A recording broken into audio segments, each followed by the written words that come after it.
जिहिजिकल पुस्तक 32 अध्याय। मिस्र राजा फारो निमंते विलाप। अनंतर 12 वर्षर 12 मासर प्रथम दिन रे सदाप्रभुंकर वाक्य मो निकटरे उपस्थित हेला, यथा हे मनुष्य संतान, तुम्भे मिस्रर राजा फारो निमंते विलाप कर, आउ ताहाकु कुह, तुम्भे गोष्ठीमानंकर जुबा सिंह संगे तुलना करा जाइथिल, तथापि तुम्भे जलचर कुंभीर सदृश अट।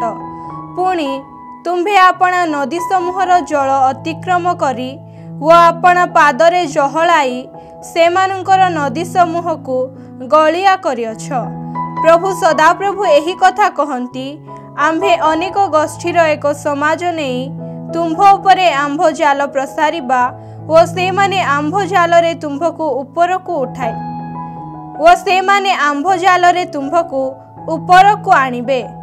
पुणी आम्भे तुम्भको स्थलरे छाड़ी देबा, आम्भे तुम्भको पदारे पकाई देबा व आकाशर पक्षी सकलको तुम्भ उपरे बसाइबा व समुदाय पृथ्वीर पशुगण को तुम्भ द्वारा तृप्त कराइबा। आम्भे पर्वतगणर उपरे तुम्भर मांस पकाइबा व तुम्भर दीर्घ सबरे उपत्याक सकल पूर्ण करिबा। आहुरी तुम्भे जेउ देशरे पहरुछ सेही देश को पर्वत पर्यंत ही आम्भे तुम्भ रक्तरे सिक्त करिबा व जल प्राणी सकल तुम्भरे परिपूर्ण हेबो। पुणी आम्भे तुम्भको निर्वाण करिबा समय रे आकाश को आच्छन्न करिबा व तहिर नक्षत्र गण को अंधकारमय करिबा। आम्भे सूर्य को मेघाच्छन्न करिबा व चंद्र आपणार ज्योत्स्ना देब नाही। आकाशर सकल उज्ज्वल ज्योति की आम्भे तुम्भ उपरे अंधकारमय करिबा व तुम्भ देश उपरे अंधकार स्थापन करिबा। एहा प्रभु सदाप्रभु कहंती। आहुरी आम्भे तुम्भर अज्ञात देश समूह पर्यंत नाना देशीय मानक मध्यरे तुम्भर विनाश घटाइबा बेले अनेक गोष्ठीर हृदय व्यस्त करिबा। हाँ, आम्भे अनेक गोष्ठी को तुम्भर विषय रे चमत्कृत कराइबा, आउ सेमानक राजागणर साक्षात रे आम्भे आपणा खड्ग चलाइबा बेले सेमाने अतिशय भीत हेबे। आउ तुम्भर पतन दिन सेमाने प्रत्येके आपणा आपणा प्राण विषय रे अनुक्षण कंपित हेबे। कारण सदाप्रभु एही कथा कहंती, बाबिल राजार खड्ग तुम्भको आक्रमण करिब, आम्भे तुम्भर लकरान्य को वीरगणर खड्ग द्वारा निपात करिबा। से समस्ते गोष्ठीगण मध्यरे भयंकर अटंती, आउ से माने मिस्रर गर्व चूर्ण करिबे व तहिर लकरान्य समस्ते विनष्ट हेबे। आहुरी आम्भे अपार जल निकटकू तहिर समस्त पशु विनाश करिबा। तहिरे मनुष्यर चरण ताहा आउ चहलाइब नाही, अबा पशुगणर खुरा ताहा चहलाइब नाही। सेतेबेले आम्भे सेमानंकर जल निर्मल करिबा व सेमानंकर नदी समूह को तैल परि बहाइबा। एहा प्रभु सदाप्रभु कहंती। जेतेबेले आम्भे मिस्र देश को ध्वंस स्थान व शून्य करिबा, जहिरे से परिपूर्ण होइथिला से सबु तहिरु रहित करिबा। जेतेबेले आम्भे तनिवासी समस्त को आघात करिबा, सेतेबेले आम्भे सदाप्रभु अटु, एहा सेमाने जानिबे। एही विलाप गीत लोके गान करिबे, गोष्ठीय मानकर कन्यागण विलाप करी एहा गान करिबे। मिस्रर उद्देश्य रे व ताहार सकल लकरान्य उद्देश्य रे विलाप करी गान करिबे। एहा प्रभु सदाप्रभु कहंती। 12 वर्षर मासर 15 दिन रे सदाप्रभुंकर वाक्य मो निकटरे उपस्थित हेला, यथा हे मनुष्य संतान, तुम्भे मिस्रर लकरान्य विषय रे हाहाकार कर। पुणी सेमानंकु अर्थात ताहाकु व विख्यात गोष्ठीय मानकर कन्यागण को गर्तगामी मानक सहित अधभुवन रे पकाई दियो। तुम्भे सौंदर्य रे कहा अपेक्षा अधिक तलकु जाओ व असुन्नत लोकमानक सहित शयन कर। सेमाने खड्ग द्वारा हत लोकमानक मध्यरे पतित हेबे। से खड्गरे समर्पित होइअछि ताहाकु ओ ताहार समस्त लोकरान्य को टाणी नियो। वीरगण मध्यरे बलवान माने पाताल मध्यरु ताहाकु ओ ताहार सहायकारी मानकु कथा कहिबे। से माने अर्थात खड्ग द्वारा हत असुन्नत लोक माने ओल्हाई जाइअछंती से माने स्थिर होई शयन करंती। असुर ओ ताहार समस्त जनसमाज सेठारे अछंती। ताहार कबर सकल ताहार चतुर्दिगरे अछि। से माने समस्ते हत खड्ग द्वारा पतित होई अछंती। गर्तर शेष सीमारे सेमानंकु कबर दिया जाई अछि ओ ताहार जनसमाज ताहार कबरर चतुर्दिगरे अछि। जेउ माने जीवित मानक देशरे भय जन्माइले से समस्ते हत खड्ग द्वारा पतित होई अछंती। से स्थान रे एलम ओ ताहार कबरर चतुर्दिगरे ताहार समस्त लोकरान्य अछि। जेउ माने जीवित मानक देशरे भय जन्माइले से समस्ते हत खड्ग द्वारा पतित होई असुन्नत अवस्थारे अधोभुवन को ओल्हाई जाई अछंती ओ गर्तगामी मानक सहित आपणा मानक अपमान भोग करी अछंती। हत लोक मानक मध्यरे से माने ताहार ओ ताहा सहित ताहार समस्त लोकरान्यर सज्जा पाती अछंती। ताहार चतुर्दिगरे ताहार कबर सबु अछि। से समस्ते असुन्नत अवस्थारे खड्ग द्वारा पतित होई अछंती कारण से माने जीवित मानक देशरे भय जन्माई थिले। एबे गर्तगामी मानक सहित आपणा मानकर अपमान भोग करी अछंती। से हत लोक मानक मध्यरे रखा जाई अछि। से स्थान रे मेषक तुबल ओ ताहार समस्त लोकरान्य अछि। ताहार चतुर्दिगरे ताहार कबर सबु अछि। से समस्त असुन्नत अवस्थारे खड्ग द्वारा पतित हेले कारण से माने जीवित लोक मानक देशरे भय जन्माइले। पुणी असुन्नत लोक मानक मध्यरु जेउ वीर माने पतित होई अछंती जेउ माने आपणा आपणा युद्धास्त्र सहित पाताल को ओल्हाई जाई अछंती ओ आपणा आपणा खड्ग आपणा आपणा मस्तकर तले रखि अछंती ओ सेमानक अधर्म सेमानक अस्थि उपरे अछि। सेमानक सहित एमाने शयन करिबे नाही कारण सेमाने जीवित मानक देशरे वीरगणर प्रति भयर विषय होइथिले। मात्र तुम्भे असुन्नत मानक मध्यरे भग्न हेब ओ खड्ग द्वारा हत लोक मानक सहित शयन करिब। से स्थान रे इदम ताहार राजागण ओ ताहार अधिपति सकल अछंती। से माने आपणा मानकर पराक्रम रे खड्ग द्वारा हत लोक मानक सहित रखा जाई अछंती। से माने असुन्नत लोक मानक ओ गर्तगामी मानक सहित शयन करिबे।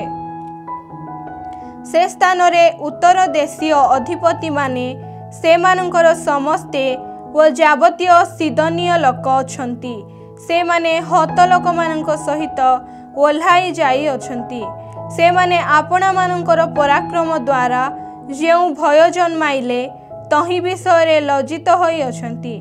आउ असुन्नत अवस्थारे से माने खड्ग द्वारा हत लोक मानक सहित शयन करंती ओ गर्तगामी मानक सहित आपणा मानकर अपमान भोग करंती। फारो सेमानंकु देखिब ओ आपणार लोकारण्य समस्तर विषय रे सांत्वना पाइब। हाँ, फारो ओ ताहार समस्त सैन्य खड्ग द्वारा हत होई अछंती एहा प्रभु सदाप्रभु कहंती कारण आम्भे जीवित मानक देशरे ताहा विषय रे भय जन्माई अछु। आउ से अर्थात फारो ओ ताहार लोकरान्य समस्ते खड्ग द्वारा हत लोक मानक सहित असुन्नत लोक मानक मध्यरे रखा जिबे एहा प्रभु सदाप्रभु कहंती। जिहिजिकल 33 अध्याय। जिहिजिकल इस्राएल रो प्रहरी। अनंतर सदाप्रभुंकर वाक्य मो निकटरे उपस्थित हेला यथा हे मनुष्य संतान तुम्भे आपणा लोकमानंकर संतान गण को कुह ओ सेमानंकु कुह आम्भे कौनसी देश विरुद्ध रे खड्ग आनिले से देशर लोकमाने जेबे आपणा मानंक मध्यरु कौनसी एक व्यक्ति को नेई ताहाको आपणार प्रहरी करी नियुक्त करती ସେହି ବ୍ୟକ୍ତି ଦେଶ ବିରୁଦ୍ଧରେ ଖड्ग ଆସିବାର ଦେଖିଲେ ଯେବେ ତୁରୀ ବଜାଏ ଓ ଲୋକମାନଙ୍କୁ ସଚେତନ କରାଏ, ତେବେ ଯେ କେହି ତହିଁର ତୁରୀର ଶବ୍ଦ ଶୁଣି ସଚେତନ ନ ହୁଏ ପୁଣି ଖड्ग ଉପସ୍ଥିତ ହୋଇ ତାହାକୁ ସଂହାର କରେ, ତେବେ ତାହାର ରକ୍ତ ତାହାର ନିଜ ମସ୍ତକରେ ବର୍ତ୍ତିବ। ସେ ତୁରୀର ଶବ୍ଦ ଶୁଣି ସଚେତନ ହେଲା ନାହିଁ, ତାହାର ରକ୍ତ ତାହାରି ଉପରେ ବର୍ତ୍ତିବ। ଯେହେତୁ ସେ ସଚେତନ ହୋଇଥିଲେ ଆପଣା ପ୍ରାଣ ବଞ୍ଚାଇଥାନ୍ତା। ମାତ୍ର ସେ ପ୍ରହରୀ ଯେବେ ଖड्ग ଆସିବାର ଦେଖି ତୁରୀ ନ ବଜାଏ ପୁଣି ଲୋକମାନେ ସଚେତନ ନ ହୁଅନ୍ତି ଆଉ ଖड्ग ଆସି ସେମାନଙ୍କ ମଧ୍ୟରୁ କୌଣସି ଲୋକକୁ ସଂହାର କରେ, ତେବେ ସେ ନିଜ ଅଧର୍ମରେ ସଂହାରିତ ହେଲା। ମାତ୍ର ଆମ୍ଭେ ତାହାର ରକ୍ତର ପରିଶୋଧ ସେହି ପ୍ରହରୀର ହସ୍ତରୁ ନେବା। ଏହି ରୂପେ ହେ ମନୁଷ୍ୟ ସନ୍ତାନ, ଆମ୍ଭେ ତୁମ୍ଭକୁ ଇସ୍ରାଏଲ ବଂଶର ପ୍ରହରୀ କରି ନିଯୁକ୍ତ କରିଅଛୁ। ଏହେତୁ ତୁମ୍ଭେ ଆମ୍ଭ ମୁଖରୁ ବାକ୍ୟ ଶୁଣି ଆମ୍ଭ ପକ୍ଷରୁ ସେମାନଙ୍କୁ ସଚେତନ କର। ଆମ୍ଭେ ଯେତେବେଳେ ଦୁଷ୍ଟକୁ କହୁ, ହେ ଦୁଷ୍ଟ ଲୋକ, ତୁମ୍ଭେ ନିଶ୍ଚୟ ମରିବ, ସେତେବେଳେ ତୁମ୍ଭେ ତାହାର ପଥ ବିଷୟରେ ସେହି ଦୁଷ୍ଟ ଲୋକକୁ ସଚେତନ କରିବା ପାଇଁ ଯେବେ କିଛି ନ କୁହ, ତେବେ ସେହି ଦୁଷ୍ଟ ନିଜ ଅଧର୍ମରେ ମରିବ। ମାତ୍ର ଆମ୍ଭେ ତୁମ୍ଭ ହସ୍ତରୁ ତାହାର ରକ୍ତର ପରିଶୋଧ ନେବା। ତଥାପି ତୁମ୍ଭେ ସେହି ଦୁଷ୍ଟକୁ ତାହାର ପଥରୁ ଫେରିବା ନିମନ୍ତେ ତଦ୍ ବିଷୟରେ ସଚେତନ କଲେ ଯେବେ ସେ ନ ଫେରେ, ତେବେ ସେ ନିଜ ଅଧର୍ମରେ ମରିବ, ମାତ୍ର ତୁମ୍ଭେ ଆପଣା ପ୍ରାଣ ବଞ୍ଚାଇବ। ବ୍ୟକ୍ତିଗତ ଦାୟିତ୍ୱ। ଆଉ ହେ ମନୁଷ୍ୟ ସନ୍ତାନ, ତୁମ୍ଭେ ଇସ୍ରାଏଲ ବଂଶକୁ କହ, ତୁମ୍ଭେମାନେ ଏ ପ୍ରକାର କହୁଅଛ, ଆମ୍ଭମାନଙ୍କର ଆଜ୍ଞା ଲଙ୍ଘନ ଓ ଆମ୍ଭମାନଙ୍କର ପାପର ଭାର ଆମ୍ଭମାନଙ୍କ ଉପରେ ଅଛି ଓ ଆମ୍ଭେମାନେ ତହିଁରେ ହିଁ କ୍ଷୟ ପାଉଅଛୁ। ତେବେ ଆମ୍ଭେମାନେ କିପରି କରି ବଞ୍ଚିବା? ସେମାନଙ୍କୁ କୁହ, ପ୍ରଭୁ ସଦାପ୍ରଭୁ ଏହି କଥା କହନ୍ତି, ଆମ୍ଭେ ଜୀବିତ ଥିବା ପ୍ରମାଣେ ଦୁଷ୍ଟର ମରଣରେ ଆମ୍ଭର ସନ୍ତୋଷ ନାହିଁ, ମାତ୍ର ଦୁଷ୍ଟ ଯେପରି ଫେରି ବଞ୍ଚେ ଏଥିରେ ହିଁ ଆମ୍ଭର ସନ୍ତୋଷ ଅଛି। ତୁମ୍ଭେମାନେ ଫେର, ଆପଣା ଆପଣା କୁପଥରୁ ଫେର, କାରଣ ହେ ଇସ୍ରାଏଲ ବଂଶ, ତୁମ୍ଭେମାନେ କି ହେତୁ ମରିବ? ପୁଣି ହେ ମନୁଷ୍ୟ ସନ୍ତାନ, ତୁମ୍ଭେ ଆପଣା ଲୋକଙ୍କ ସନ୍ତାନଗଣକୁ କୁହ, ଧାର୍ମିକର ଧାର୍ମିକତା ତାହାର ଆଜ୍ଞା ଲଙ୍ଘନ କରିବା ଦିନ ତାହାକୁ ରକ୍ଷା କରିବ ନାହିଁ ଓ ଯେଉଁଦିନ ଦୁଷ୍ଟ ଲୋକ ଆପଣା ଦୁଷ୍ଟତାରୁ ଫେରେ, ସେଦିନ ସେ ଆପଣା ଦୁଷ୍ଟତା ଦ୍ୱାରା ପତିତ ହେବ ନାହିଁ।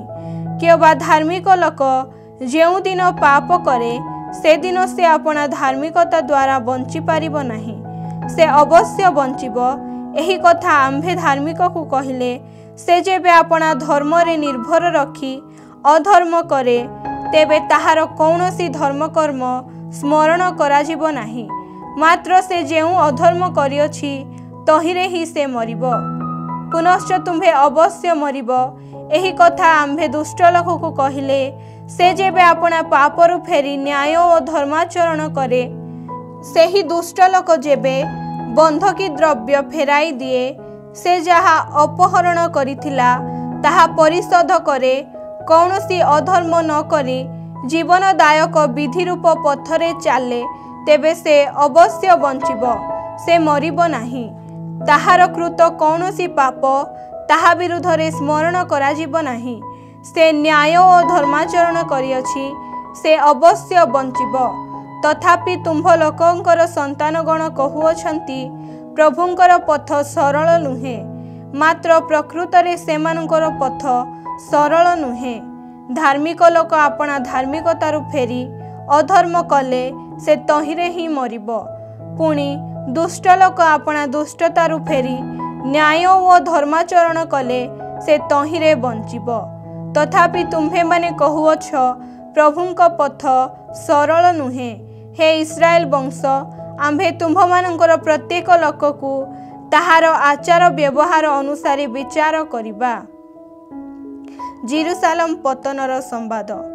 ଅନନ୍ତର ଆମ୍ଭମାନଙ୍କ ନିର୍ବାସନର 12 ବର୍ଷର 10ମ ମାସର 5ମ ଦିନରେ ଜେରୁସାଲେମରୁ ପଳାତକ ଏକ ଜଣ ମୋ ନିକଟକୁ ଆସି କହିଲା, नगर पराजित होइअछि। सेही पलातक आसिबार पूर्वे संध्या कालरे सदाप्रभुंकर हस्त मो उपरे थिला। आउ प्रात कालरे से पलातक आसिबा पर्यंत से मोर मुख फिटाई थिले। सेबेठारु मोर मुख फिटा रहिला व आउ मु घुंगा होई रहिली नाही। एउतारे सदाप्रभुंकर वाक्य मो निकटरे उपस्थित हेला, यथा हे मनुष्य संतान, जेउमाने इस्राएल देशर सेही सकल उच्चन्न स्थान रे वास करंती से माने कहुअछंती अब्राहम एकमात्र थिले आउ से देश अधिकार कले, मात्र आम्भे माने अनेक लोक आम्भ मानंकु एही देश अधिकारार्थे दत्त होई अछि। एहेतु से मानंकु कुह, प्रभु सदाप्रभु एही कथा कहंती, तुम्भे माने रक्त सुधा मांस खाओ, तुम्भे माने रक्त सुधा मांस खाउअछ व आपणा आपणा प्रतिमा गण प्रति दृष्टि टेकुअछ व रक्तपात करुअछ। आउ तुम्भे माने कि देश अधिकार करिब। तुम्भे माने आपणा आपणा खड्गरे निर्भर करुअछ व घृणायोग्य कर्म करुअछ व प्रत्येक आपणा आपणा प्रतिवासीर भार्याकु असुचि करुअछ। आउ तुम्भे माने कि देश अधिकार करिब। एही प्रकारे तुम्भे सेमानंकु कहिब, प्रभु सदाप्रभु एही कथा कहंती, आम्भे जीवित थिबा प्रमाणे उच्चन्न स्थान सकलरे थिबा लोकमाने निश्चय खड्ग द्वारा पतित हेबे व जेउ जन पड़ियारे अछि आम्भे ताहाकु भक्ष्य रूपे पशुमानंकु देबा। आउ जेउमाने दृढ़ दुर्गरे व गुहारे थांती से माने महामारी रे मरिबे। पुणी आम्भे देशकु ध्वंसित व विस्मयर स्थान करिबा, तहिरे ताहार पराक्रमर गर्व लुप्त हेब। पुणी इस्राएल रो पर्वतगण ध्वंसित हेब, तहिरे केही तहि मध्य देई गमन करिबे नाही। तुम्भे माने आपणा आपणा खड्गरे निर्भर करुअछ व घृणायोग्य कर्म करुअछ व प्रत्येक आपणा आपणा प्रतिवासीर भार्याकु असुचि करुअछ। आउ तुम्भे माने कि देश अधिकार करिब। एही प्रकारे तुम्भे सेमानंकु कहिब, प्रभु सदाप्रभु एही कथा कहंती, आम्भे जीवित थिबा प्रमाणे उच्चन्न स्थान सकलरे थिबा लोकमाने निश्चय खड्ग द्वारा पतित हेबे व जेउ जन पड़ियारे अछि आम्भे ताहाकु भक्ष्य रूपे पशुमानंकु देबा। आउ जेउ माने दृढ़ दुर्गरे व गुहारे थांती से माने महामारी रे मरिबे। पुणी आम्भे देशकु ध्वंसित व विस्मय स्थान करिबा, तहिरे ताहार पराक्रमर गर्व लुप्त हेब। पुणी इस्राएल रो पर्वतगण ध्वंसित हेब, तहिरे केही तहि मध्य देई गमन करिबे नाही।